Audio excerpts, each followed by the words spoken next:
Donc ce que je souhaite faire d'abord en premier lieu, c'est reposer quelques bases historiques sur cette icône qui est souvent citée mais qui n'est pas forcément très bien connue, en tout cas dont les conditions de production ne sont pas forcément bien connues, y compris dans le milieu écologiste. Alors ce rapport, c'est une œuvre plurielle, c'est une œuvre qui a résulté de plusieurs influences qui peuvent sembler surprenantes. La première influence, la première origine, le projet en fait du rapport des limites à la croissance, il incombe à Aurelio Peccei, qui était un industriel italien, le fondateur d'une organisation qui s'appelle le Club de Rome. Peccei, c'est quelqu'un qui a été le chantre de la croissance pendant toute sa vie. Donc, il était né au début du XXe siècle et il a fait la promotion du développement industriel dans les 3 parties du monde, donc à la fois en Italie, en Russie, en Amérique latine, en travaillant notamment comme cadre de l'entreprise Fiat et de l'entreprise Olivetti, qui était à l'époque une sorte d'entreprise pionnière en matière d'informatique. À la fin des années 60, il est influencé par un climat ambiant qui se perçoit à la fois dans les milieux scientifiques et dans les milieux intellectuels. Climat qui voit la convergence entre une critique de gauche de la croissance, du développement industriel, donc critique de gauche plutôt focalisée sur la critique du progrès technique et d'une convergence d'une critique et donc de la convergence avec une critique de droite de la croissance qui est plutôt focalisée sur l'explosion démographique, ce qu'on appelle la bombe P, l'idée que la population humaine devient très importante et qu'elle fait pression sur les ressources de la planète. À l'époque, à la fin des années 60, la rhétorique croissance versus limite est très présente, notamment dans les milieux scientifiques. Elle s'exprime de multiples manières et donc Aurelio Peccei est influencé par cette préoccupation et il fonde le Club de Rome avec cette réflexion. Le monde change très vite, la population mondiale augmente très rapidement, il y a de plus en plus de pression sur les ressources et on ne sait pas très bien où va le monde. Il a une double volonté en créant le Club de Rome. Il souhaite d'abord créer un outil pour mieux réfléchir à l'évolution mondiale. Donc il s'agit à la fois de mieux comprendre les tendances, mais il s'agit également de stimuler un changement politique pour sans doute remettre le monde sur une trajectoire plus souhaitable. La volonté de Peccei, qui est très séduit par les progrès de ce qu'on pourrait appeler l'informatique à l'époque, c'est de modéliser le système planétaire et il entre en relation avec donc le personnage de droite, Jay Forrester, un ingénieur américain qui enseigne au MIT. Donc le MIT, c'est une université scientifique et technologique américaine très prestigieuse. Forrester enseigne au département de management et il a fondé une méthodologie qui s'appelle la dynamique des systèmes. Qu'est-ce que c'est que la dynamique des systèmes ? C'est une méthodologie dans laquelle on conceptualise un système, ça peut être une entreprise, avec un modèle mathématisé qu'on fait tourner dans un ordinateur. Donc vous voyez que les ordinateurs de l'époque étaient pas particulièrement compacts. Et puis ça nous donne un certain nombre d'éléments sur le comportement du système et ça permet d'optimiser les systèmes d'entreprise. Forrester va embaucher toute une équipe de modélisation. Il va faire travailler pendant une bonne grosse année 17 jeunes chercheurs qui ont une moyenne d'âge de 25 ans. Donc ça, je pense que c'est important de le dire. L'équipe qui a conduit à la publication du rapport des limites était très jeune et en particulier 4 rédacteurs, donc que vous voyez sur la photo, dont Donella Meadows, l'autrice principale du rapport des limites à la croissance ou rapport Meadows.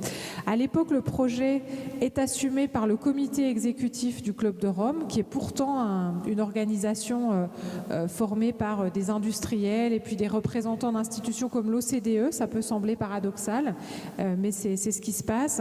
Et le projet est financé par la fondation Volkswagen. Donc c'est la fondation Volkswagen qui donne les fonds qui permettent de mener ce travail de modélisation. Donc à l'époque, la thématique croissance versus limite, elle est omniprésente. Ce qui est particulier, ce qui est nouveau avec le rapport des limites à la croissance, c'est qu'elle est traduite en modèle mathématique. Quelles sont les variables qui représentent la croissance dans ce modèle mathématique? Ce sont la production industrielle, la production agricole et la population. Et dans ce modèle, deux autres variables interviennent, donc qui vont représenter les limites. La première variable, c'est les ressources naturelles qui sont considérées comme limitées, et la deuxième variable, c'est la pollution qui va là aussi contribuer à, qui va constituer une limite dans la mesure où on considère que les écosystèmes ne peuvent pas absorber une quantité illimitée de pollution. Donc, je récapitule les hypothèses du rapport des limites à la croissance.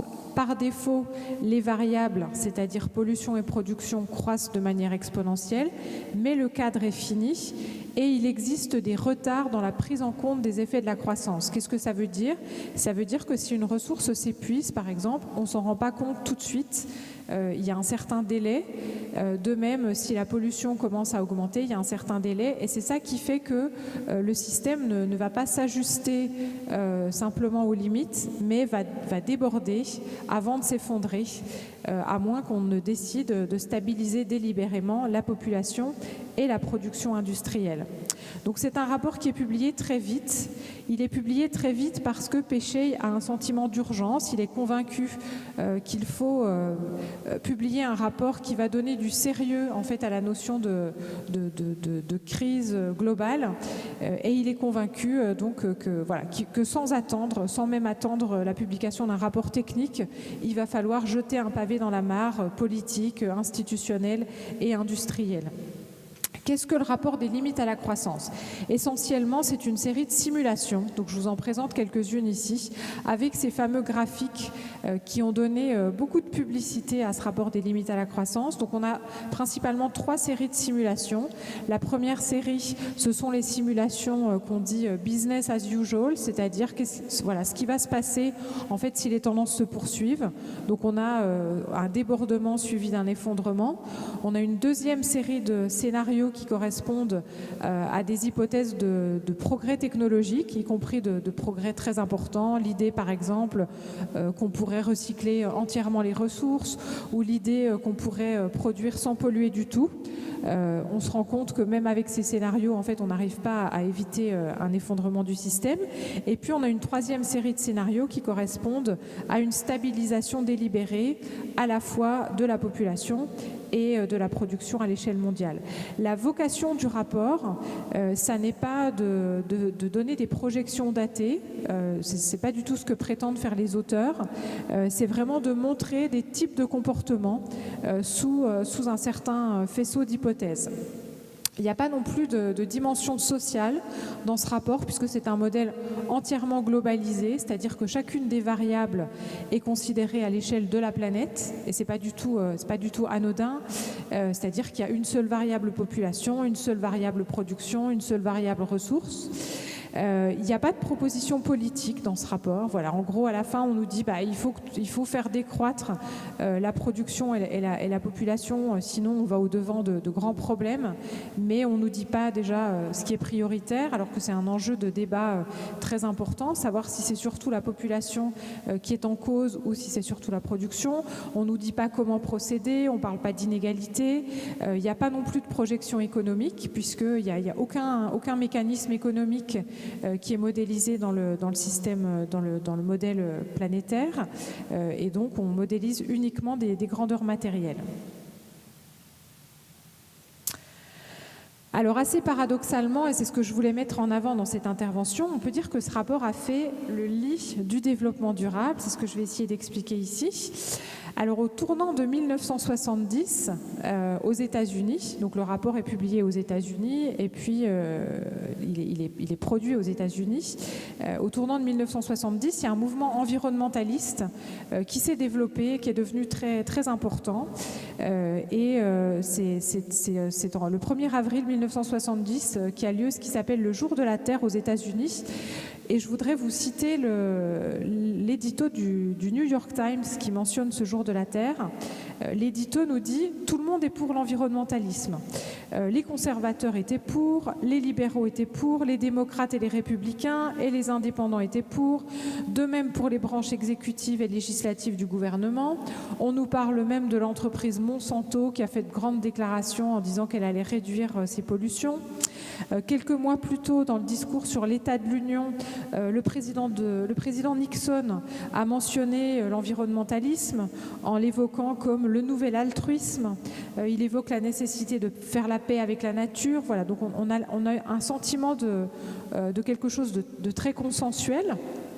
Et c'est dans ce contexte qu'intervient le rapport des limites à la croissance. Qu'est-ce qu'il apporte de nouveau? Alors je l'ai peut-être déjà un peu dit, mais il est fondé sur un modèle mathématique. Il est issu du travail d'une équipe d'une université prestigieuse. Il est énormément diffusé, puisqu'on estime qu'il est vendu à 30 millions de copies dans 30 langues différentes. C'est quand même absolument énorme, puisqu'à l'époque, il y a à peu près 3 milliards de personnes sur Terre. Donc ça veut dire qu'il y a peut-être une personne sur 100 qui a lu le rapport, ce qui est considérable. Le rapport est diffusé avant même sa publication dans des sphères politiques, industrielles, intellectuelles et de très nombreux médias, notamment en Europe, aux États-Unis, recensent ce rapport, ce qui donne lieu à énormément de critiques, de réactions et de commentaires. Voilà, donc ce qui est nouveau aussi par rapport à cet environnementalisme qui précédait la publication, c'est cette conclusion explicite sur la nécessité de rompre avec la croissance industrielle. La nécessité de stabiliser la population mondiale, c'est quelque chose qui n'a pas vraiment donné lieu à des débats, mais cette notion de rupture avec la croissance industrielle, économique, ça a généré énormément de réactions. Donc dès la publication du rapport, et même avant la publication du rapport, on observe d'une part une grande fascination de certains acteurs pour le rapport des limites, mais un rejet sans doute encore beaucoup plus massif que cette fascination. On observe beaucoup d'intérêt et de perplexité autour de l'objet modèle mathématique. Dès la publication du rapport, il y a des travaux universitaires qui commencent à décortiquer le modèle, à critiquer ses hypothèses et même à reprendre le modèle en modifiant certaines hypothèses pour le faire tourner et pour voir si ça change quelque chose. Les deux critiques principales, ce sont des critiques qui s'attaquent à ce qu'elles perçoivent comme un trop grand pessimisme quant à la capacité humaine de s'adapter aux apparentes limites à la croissance. Donc critique sur l'absence de mécanismes économiques dans le rapport et pessimisme technologique avec l'idée que selon le modèle, les ressources sont limitées. C'est quand même une approche beaucoup trop pessimiste. Et donc assez rapidement, on va voir se cristalliser deux camps, les optimistes versus les pessimistes technologiques. Donc ça s'exprime notamment aux États-Unis dans des rencontres scientifiques, par exemple les rencontres de l'AAAS, qui est la principale association de chercheurs aux États-Unis. Très vite, les critiques qui sont apportées au rapport vont déboucher sur une première forme de convergence entre environnement et développement. Ça survient très vite. En réalité, seulement quelques mois après la publication du rapport des limites à la croissance a lieu la conférence de Stockholm, donc première conférence des Nations Unies sur l'environnement. À cette conférence, les pays qu'on dit pays du tiers-monde s'insurgent contre ce qu'ils perçoivent comme une volonté de geler leur développement. C'est l'intention en fait qu'on adresse au rapport des limites à la croissance, même si il ne présentait pas de vraies propositions politiques. Mais ce qu'on va dire, c'est que ce rapport en fait est le produit d'une élite des pays du Nord qui veulent que les pays du Sud cessent de se développer pour que les pays du Nord puissent continuer à profiter du gâteau des ressources naturelles. Donc très vite, à la conférence de Stockholm, on va accoler à la thématique de l'environnement la thématique du développement et ce sera très présent notamment dans le rapport qui va suivre cette conférence. Au sein du Club de Rome lui-même, donc une organisation formée d'une élite industrielle, institutionnelle, il va y avoir une sorte de choc en fait quand les membres du Club de Rome vont découvrir le contenu du rapport.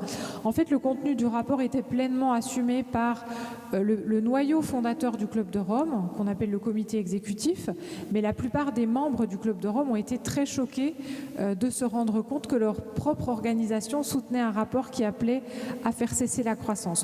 Donc très vite, le Club de Rome va commanditer de nouveaux rapports. Le premier va paraître en 1974, donc deuxième rapport au Club de Rome. Et c'est un rapport qui va non plus se poser la question de est-ce que la croissance est possible, est-ce qu'elle est souhaitable. C'est un rapport au contraire qui va opposer plusieurs types de croissance et qui va mettre en valeur ce qu'il appelle la croissance organique par opposition à une croissance indifférenciée, voilà, qui serait une croissance qui ne profiterait pas vraiment à l'humanité. Mais tout de suite, on va donner l'idée qu'il y a une mauvaise croissance, mais il y a aussi une bonne croissance. Dans le rapport suivant au Club de Rome, c'est un rapport qui a été, qui s'est focalisé à la question de la satisfaction des besoins des pays du Sud. Là aussi, on ne va pas du tout se demander est-ce que la croissance est possible, souhaitable. On va se demander comment mettre la croissance au service des besoins des pays du Sud. Donc on peut comprendre que ce soit à la conférence de Stockholm ou dans ce rapport, troisième rapport au Club de Rome, il y a un focus sur les intérêts des pays du tiers-monde, mais ce n'est pas du tout la seule racine en fait, du développement durable. Et je voudrais citer ici rapidement le travail de l'économiste William Nordhaus.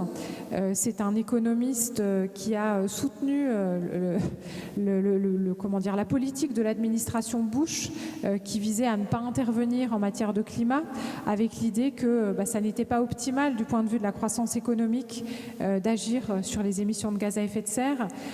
Donc selon William Nordhaus, ce qui est optimal du point de vue de la croissance économique, c'est une trajectoire à 4 degrés C. Et en fait, ce travail de modélisation a débuté comme une critique du rapport des limites à la croissance. Donc Nordhaus, comme d'autres équipes de recherche, a repris le modèle du Club de Rome et l'a fait tourner. Donc vous comprenez qu'on a eu des approches très diverses qui se sont construites sur la contestation du rapport des limites à la croissance, qui représentaient des intérêts divers. Ça n'est pas le rapport lui-même des limites à la croissance, mais c'est vraiment l'union qu'il a suscité dans son rejet qui a permis une sorte de réhabilitation de la croissance.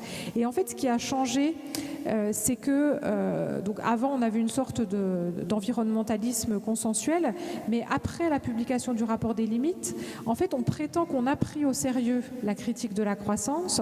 En réalité, on l'a digérée dans des visions qui peuvent être principalement rhétoriques, comme le développement durable, ou dans des visions qui sont censées être plus étayées, comme les travaux économiques de Nordhaus, mais dont le fond est plutôt douteux, et dont la vocation a été de permettre aux dynamiques croissancistes de se poursuivre.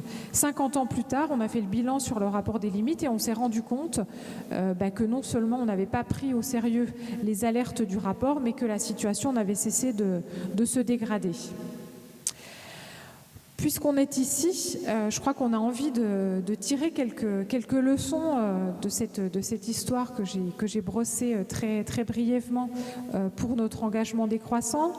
La première chose que j'ai envie de mettre en avant, c'est que au cours des 20 dernières années, les travaux académiques sur la décroissance se sont multipliés, se sont affinés. Je mets en avant cet ouvrage qui est un ouvrage de synthèse sur les travaux académiques et qui donne à voir la critique de la croissance comme une critique plurielle. Voilà. Au-delà de la critique écologiste, qui est peut-être la critique principale, l'ouvrage cite comme entrée vers la décroissance la critique socio-économique, la critique culturelle, qui est focalisée notamment sur le concept d'aliénation, la critique du capitalisme, la critique féministe, la critique de l'industrialisme et la critique sud-nord. Et donc, puisque les entrées vers la décroissance sont plurielles, un projet de décroissance doit les intégrer toutes. Et je cite ici la définition de Timothée Parikh de la décroissance.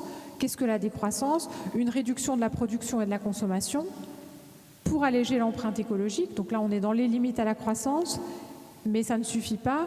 Planifier démocratiquement, dans un esprit de justice sociale et dans le souci du bien-être. C'est vraiment quand ces composantes sont présentes qu'on peut parler de décroissance. Quelques conclusions, quelques remarques conclusives dans un contexte politique troublé où les rapports de domination s'exacerbent à l'échelle nationale et à l'échelle mondiale, dans un concept de concentration oligarchique, dans un contexte de répression accrue des mobilisations écologistes, de reculs sociaux, de reculs écologiques, et dans un contexte de crise démocratique profonde.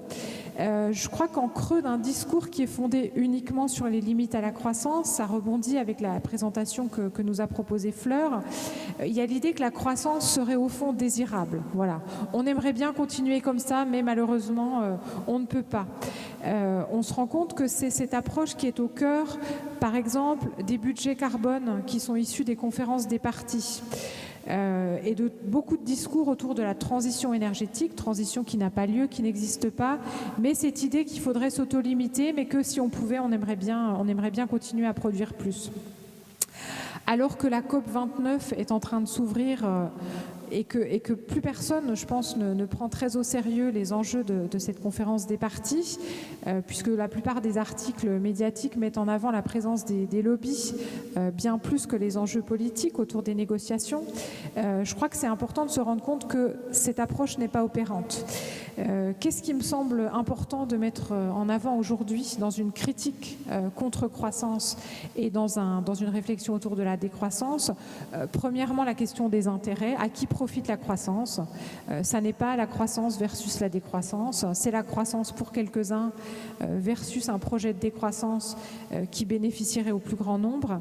Et enfin, je crois que la critique culturelle de la croissance, avec cette notion d'aliénation et la question du sens de la vie, la question du monde dans lequel nous voulons vivre, un monde que nous pouvons exprimer en positif, ça me semble quelque chose de très pertinent aujourd'hui. Merci beaucoup.